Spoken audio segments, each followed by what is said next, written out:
अस्सलाम वालेकुम दोस्तों, आज मैं आपको एक ऐसी कहानी सुनाने जा रहा हूँ जो क्यों बहुत इमोशनल कहानी है। शहर से दूर एक बस्ती थी, अहमद बस्ती। वो बस्ती ज़्यादा बड़ी नहीं थी, उसमें कुछ लोग ही रहा करते थे। वो बस्ती शहर से दूर थी। इस बस्ती में एक मोमिना रहा करती थी, जो बेचारी बहुत ही मुफलिस और गरीब थी। उनका कोई सहारा नहीं था। बेचारी बेवा थी। उनका एक बच्चा था जिसका नाम था रूफ। और रूफ के पास न जूते थे, न किताबें और ना ही खिलौने। उसके पास थी तो बस उसकी माँ, जो बीमार थी और बिस्तर से उठ भी नहीं पाती थी। रऊफ रोज सुबह माँ का माथा चूमता, टूटी बाल्टी उठाता और बस्ती के बाहर जाकर पानी भरकर लाता। फिर किसी के आंगन में झाड़ू देता तो किसी के बर्तन मांजता। बदले में मिलती थी एक सूखी रोटी या कभी कुछ नहीं, मगर रऊफ शिकायत नहीं करता। जब माँ पूछती, बेटा कुछ खाया? वो मुस्कुराकर कहता, हाँ अम्मी, 2 रोटियां खाईं और एक आपके लिए बचा कर लाया हूँ। हालांकि हकीकत यह थी, उसने खुद कुछ भी नहीं खाया होता। एक रात माँ की हालत अचानक बिगड़ गई। उसका बदन तपने लगा, सांसें तेज और आंखें अध खुली। रऊफ ने पास पड़ी चादर से माँ को ढका, पानी का गिलास लाया, पर माँ की तबीयत और बिगड़ती गई। पड़ोस की बीबी फातिमा बोली, बच्चे, तुम्हें शहर से दवा लानी होगी, वरना सुबह तक देर हो जाएगी। लेकिन वो दवा बहुत महंगी है। रऊफ ने माँ का कांपता हाथ पकड़ा और धीरे से कहा, अम्मी, मैं अल्लाह से बात करूँगा, वो तो सबसे बड़ा हकीम है ना। बस्ती के बाहर एक पुराना कब्रिस्तान था, जिसे सब लोग डरावना मानते थे।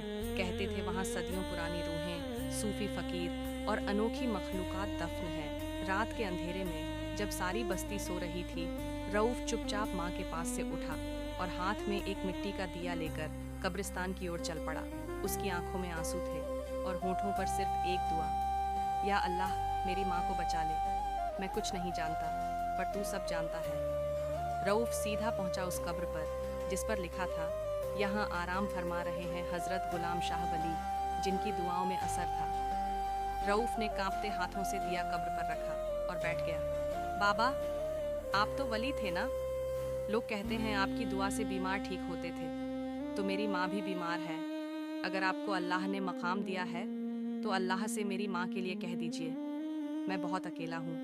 तभी धीमे नीले नूर की एक किरण कब्र से उठी और रऊफ के चारों ओर फैल गई। सुबह की अजान हुई और बस्ती की औरतों ने देखा कि रऊफ अपनी माँ को सहारा देकर बाहर ला रहा है। बीमार माँ, जो हिल भी नहीं सकती थी, अब धीरे धीरे चल रही थी। उसकी आंखों में रोशनी थी, आवाज में दम। बीबी फातिमा चीख पड़ी, या रब्बा, यह कैसे मुमकिन है? रऊफ ने मुस्कुराकर कहा, मैंने किसी डॉक्टर को नहीं बुलाया, मैंने तो सिर्फ एक वली की कब्र पर बैठकर बात की थी। बस्ती के लोग रऊफ को छोटा मुर्शिद कहने लगे। वो छोटा बच्चा जो अपनी माँ के लिए रातों में जागता था, जो खुद भूखा रहकर दूसरों को खिलाता था, अब एक मिसाल बन गया। कब्रिस्तान की वो वली की कब्र अब सूनी नहीं रहती। हर जुम्मे रात को वहाँ दिए जलते हैं और लोग अपने बच्चों को ले जाते हैं, ये बताने की सच्ची दुआ और पाक नियत से पत्थर भी बोल पड़ते हैं और कब्रें भी रहमत बन जाती हैं। बड़ा होकर शहर गया, पढ़ा, सीखा और फिर उसी बस्ती में लौट आया। अब वह हर अनाथ बच्चे की पढ़ाई का जिम्मा लेता है। उसकी माँ अब बुजुर्ग है, लेकिन कहती हैं, मैंने अपने बेटे को भूखा सोते देखा है, लेकिन उसके दिल को कभी खाली नहीं देखा। जिस दुआ में दर्द हो उसमें देर तो होती है, पर इनकार कभी नहीं होता। और बच्चे की मासूमियत सबसे बड़ी सिफारिश बनती है अल्लाह के दरबार में।